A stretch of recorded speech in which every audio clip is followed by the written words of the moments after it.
Oriri fururi urathie kuririkana miaka ena kuma riria tharikira ya Ducidi 2 yatafaniro ni itoi cia Al-Shabab guku Nairobi.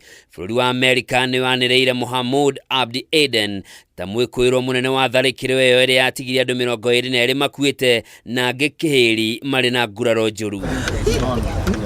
Akianirira ndeto eno, Faruthi wa Amerika guku bururi-ini Margaret Meg Whitman ni eranĩire kiheo kia $10 milioni 10 mbeca cia Amerika kuri mundu uria ukuheana riboti ingiteithĩrĩria guikio ngono kwa mwikuirwo uyu.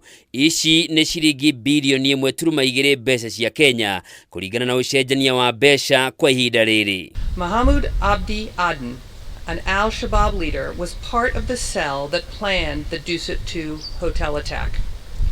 On October 22nd, the U.S. Department of State designated Aden as a specially designated global terrorist.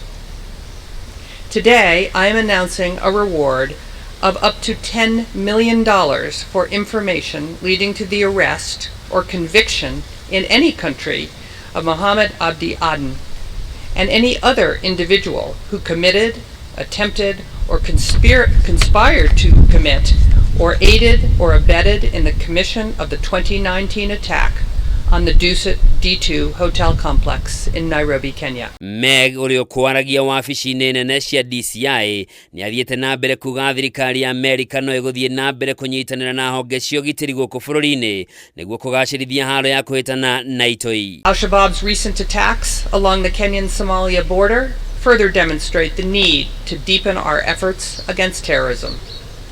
I am confident that the contributions and sacrifices made by the Kenyan law enforcement and security services will continue to play a significant role in the global fight against terrorism.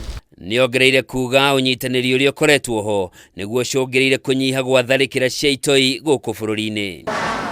Handu-ini hake munene wa borithi cia uthuthuria DCI Mohamed Amin ni atũgĩrĩtie thirikari ya Amerika akiuga ni ihotithĩtie ruhonge rwa DCI gukorwo na uhoti wa gĩkĩro kĩa igũrũ kuhĩtana na itoi na imaramari cia mĩthemba ĩtiganĩte. Ongoing partnership on the security front has seen the directorate benefit immensely in terms of developing the human resource capacity of our men and women to respond to contemporary security challenges. In this regard, I'm glad to note that the Directorate of Criminal Investigations has jointly with the US government developed and benefited from tailor-made programs that have exposed our detectives to contemporary crime detection, prevention, and interdiction techniques, leading to an overall reduction of crime, especially reported cases of terror.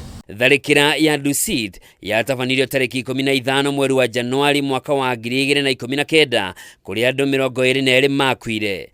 Bururi wa Amerika ni umwe wa mabũrũri maria manyitanagira na Kenya kuhitana na itoi cia Al-Shabab. Handu-ini ha Kameme TV, njitagwo Njoroge wa Kimani.